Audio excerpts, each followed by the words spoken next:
4 golongan yang dirindukan surga ini saya kutip dari hadisnya Rasulullah Muhammad sallallahu alaihi wasallam. Al jannatu mustaqatun ila arba'ati nafar. Surga itu rindu terhadap 4 golongan. Yang pertama adalah talil Quran. Yang pertama adalah orang-orang yang ahli membaca Quran. Bapak Ibu, Quran ini ada 4 tahapan. Yang pertama adalah bisa membaca dulu. Eman, rugi kalau ada orang Islam tapi nggak bisa baca Quran. Baca, tapi akhir-akhir ini ngapunten, tidak hanya komunitas kita, di luar sana banyak komunitas-komunitas pengusaha atas nama pengusaha muslim tapi baca Quran pun nggak bisa. Awal saya pulang dari pesantren tahun 2007 itu agak aneh, pulang itu agak aneh dengan didikan di pondok pesantren yang begitu ketat. Pulang kalau ada ustadz, ada kiai, nggak disuruh mimpin doa tersinggung, nggak dikasih sambutan tersinggung, nggak dikasih tempat di depan tersinggung. Tapi ada tetangganya nggak bisa baca Quran, nggak tersinggung. Ada sanak saudara nggak bisa baca Quran, nggak tersinggung. Kan lucu. Mestinya ulama, kiai, ustadz itu tersinggung kalau sekelilingnya nggak bisa baca Quran. Ini tahapan yang pertama. Makanya kami dan teman-teman itu punya gerakan, namanya Gerakan Pemberantasan Buta Baca Huruf Al-Quran. Kalau di Bojonegoro Tuban itu metodenya nggak terkenal, tapi yang terkenal itu sekolahnya, sekolah TK namanya. TK itu apa? Taman Kawak-Kawak. Jadi kalau anak-anak kecil namanya Taman Kanak-Kanak, kalau orang-orang tua namanya Taman Kawak-Kawak. Sebagai bentuk keprihatinan kita, kok ono wong Islam kok gak iso maca Quran ada. Maaf, mulai 2007 sampai hari ini ada beberapa teman mu'alaf. Ada sekitar 8 sampai 12 teman mu'alaf. Itu ketika datang ke pondok, Ustadz saya mu'alaf, nggak bisa baca Quran, nggak apa-apa, belajar ke pondok atau belajar lewat teman-teman saya. Nanti tak arahkan santri-santri saya datang ke rumah, nggak apa-apa. 1 minggu 2 kali Pak, 6 bulan bisa baca Quran. Fushah, bacanya bagus, fasih, tasingnya bagus. Kenapa? Karena belajar hanya 6 bulan, nggak apa-apa. Tapi ada orang Islam, kecil Islam, remaja Islam, dewasa Islam, sampai tua Islam, sampai mati gak iso maca Quran. Ada Pak. Kalau di Bojonegoro itu ada usum yasinan itu. Yasinan itu biasanya, kalau yasinan itu bayo asin kecil itu. Lah, kiai-kiai saya biasanya ngimami itu, kalau yasinan itu sambil ngelirik, Pak. Maksudnya saya nggak lihat Quran, tapi lihat orang-orang. Itu ada yang balik Quran itu nunggu pinggirnya. Dek pinggirnya balik, dek melok malik ini Pak. Iki kok nengger pinggirnya malik, malik. Diteblek karo ponakane, Pak Lek. Apa Le? Yasinmu kualik, Pak Lek. Oh iya toh, iya toh. Yasin kualik sampai gak ngerti. Yang pertama, orang Islam harus bisa baca Quran. Yang kedua, setelah baca dipelajari. Alhamdulillah teman-teman SBC Bojonegoro itu 50% itu biasanya datang ke pondok mempelajari tafsir Quran setiap malam Selasa 1 minggu. Setelah dipelajari diamalkan. Setelah diamalkan didakwahkan. Lah, nanti kita di alam kubur di salah satu pertanyaan malaikat mungkar nakir apa? Man imamuka? Apa yang kamu ikuti? Jawabnya Al-Qur'an. Malaikat mungkar nakir tertawa tuh nanti. Bagaimana kamu mau ngikuti Al-Quran? Wong baca saja nggak bisa, isinya nggak ngerti, yang kamu ikuti apanya? Makanya surga itu rindu talil Quran, orang yang membaca Al-Quran. Dari keprihatinan kami, alhamdulillah, teman-teman yang hufat, teman-teman yang hafal Quran, tak ajak kumpul bareng. Ini bagaimana keprihatinan kita? Orang-orang di sekitar kita itu jangan sampai nggak bisa baca Quran. Akhirnya alhamdulillah kita berjuang mulai 2015 sampai hari ini alhamdulillah 48 desa di Bojonegoro dan Tuban alhamdulillah ada majlis. Dibiayai siapa Pak? Pemerintah? Enggak. Nanti kita terangkan tentang huriyah. Karena di antara salah satu ciri khas ulama itu dia punya huriyah, punya kemerdekaan. Makanya lembaga saya kenapa pakai salaf? Karena atasan saya langsung Allah. Kalau atasan saya Kemenak atau Diknas, nanti kurikulumnya mereka yang buat Pak. Sedangkan pondok pesantren salaf itu sudah punya kurikulum ratusan tahun sebelum Indonesia merdeka. Dan kurikulum itu sudah paten. Sehingga menelurkan ulama-ulama yang berkualitas saat itu. Mulai Syekh Yasin Al-Fadani, Syekh Banjar, Syekh Mbah Yai Ihsan Jampes yang punya kitab syarahnya I'anatul Thalibin itu, Minhajul Abidin, yang sampai hari ini dikaji di Al-Azhar, dikaji di mana-mana, ya produk-produk pondok salaf yang mereka tidak punya ikatan apapun dengan atasannya kecuali ikatannya dengan Allah Subhanahu wa taala. Nah, pondok saya itu ada 4 kemerdekaan, ada 4 hurriyah. Yang pertama adalah hurriyah secara kelembagaan. Artinya kita tidak memiliki kemenang walaupun terdaftar, tapi kurikulumnya enggak. Kita enggak mengikuti Diknas, murni salah. Siapa yang membiayai? Kita sendiri. Karena kita merdeka hurriyah di dalam kelembagaan dan SDM-nya. Artinya apa? Sekarang banyak, Pak. Jadi lembaga pendidikan itu ada 2, Bapak Ibu. Ada lembaga pendidikan yang sifatnya industri. Industri itu santrinya banyak, muridnya banyak, akhirnya datang uangnya banyak, pendaftarannya mahal. Itu baik. Karena tidak mungkin pendidikan yang baik tanpa biaya yang mahal. Itu baik, saya katakan baik. Tapi mungkin barokahnya agak kurang sedikit. Saya nggak mengatakan kurang barokah banyak, enggak. Kurang barokahnya sedikit. Kurang barokahnya sedikit. Lah ya berarti jak akeh apa? Jak akeh barokah. Jangan pernah menjantis orang karena kita itu industri, ternyata enggak, siapa tahu. Yang kedua khidmah. Khidmah itu apa? Khidmah itu ya betul-betul berjuang. Dari mana biayanya? Ya dari pondok sendiri. Nah, baru pertanyaan siapa yang membiayai? Nanti kemandirian yang keempat. Yang ketiga adalah kemandirian sistem.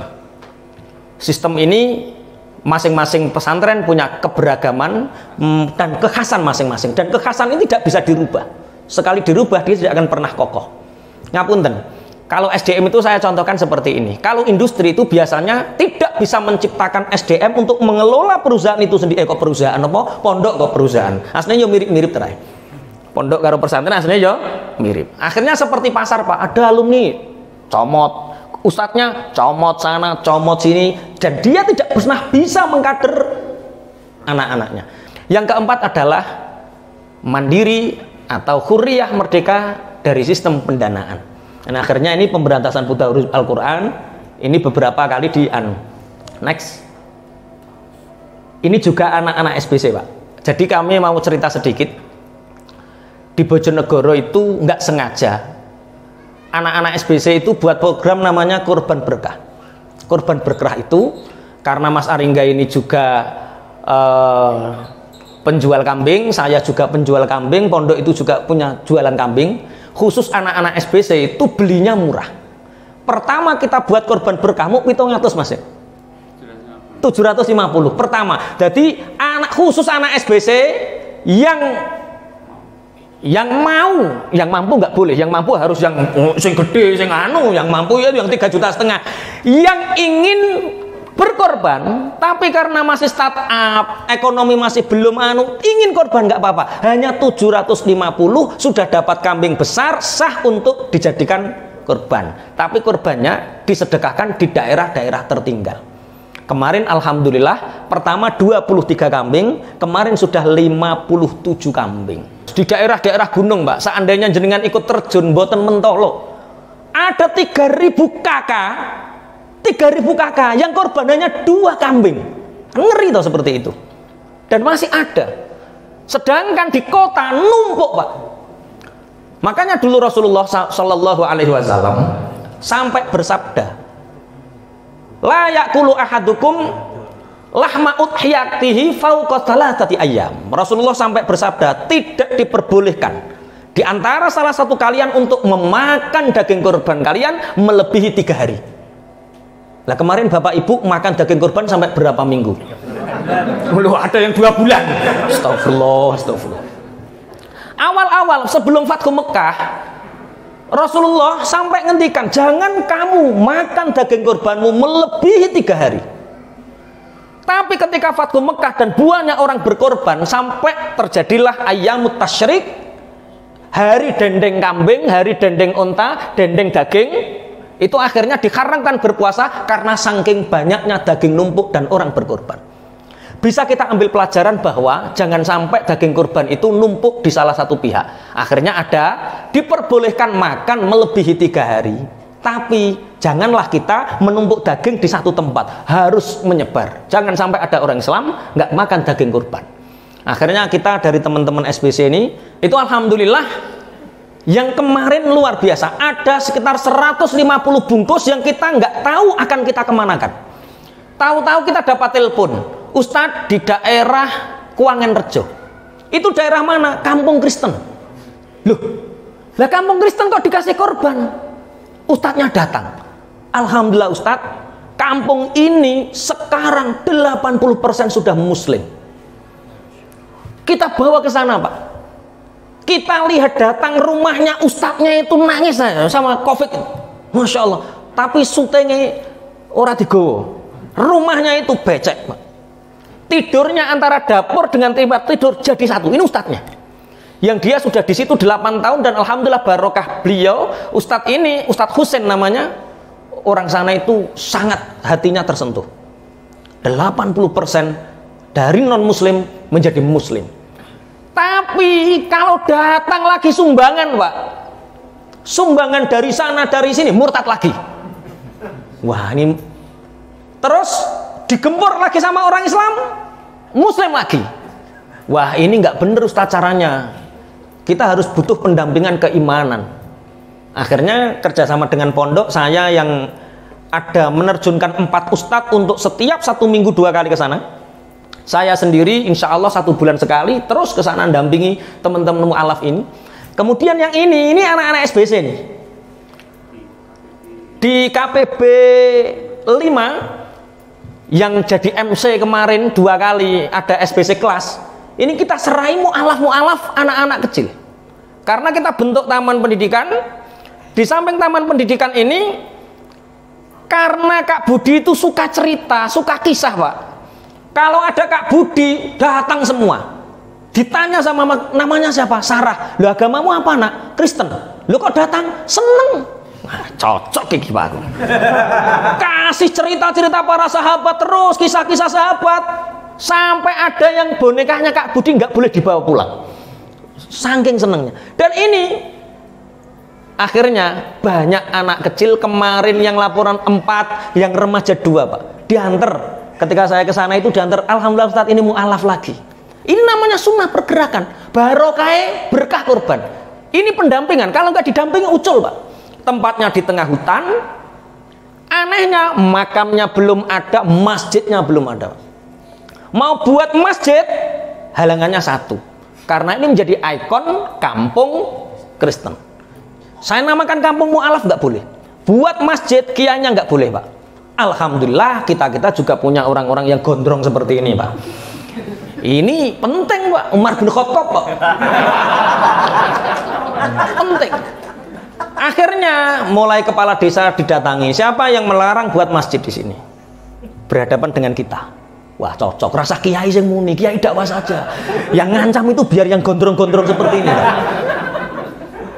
Akhirnya ustadznya rapat sama kita. Ustadz ini gimana caranya? Saya kasih tahu. Pakai ilmu sepur. Sepur itu kereta api. Ini yang dari luar Jawa nggak paham sepur. Pakai ilmunya kereta api Ustadz. Lah gimana itu maksudnya? Kalau ada yang menghalangi tabrak. Kalau yang tertinggal ya ditinggal saja. Itu saya kita ingun ya. Yang terlambat didendong ya. Tapi masih banyak yang terlambat. Karena terlalu sering online. Barokahnya offline ini seperti ini kok. Ya Allah ada silaturahim, ada makanan yang enak, ada teman-teman guyon, masya Allah luar biasa. Itu barokahnya offline. Lah ini teman-teman SB, ulama ketemu pengusaha, visi-visinya ulama tercapai. Namanya apa? Sunnah pergerakan. Akhirnya boleh nggak boleh kita buat masjid di sana, sama makamnya, karena makamnya orang Muslim bersatu.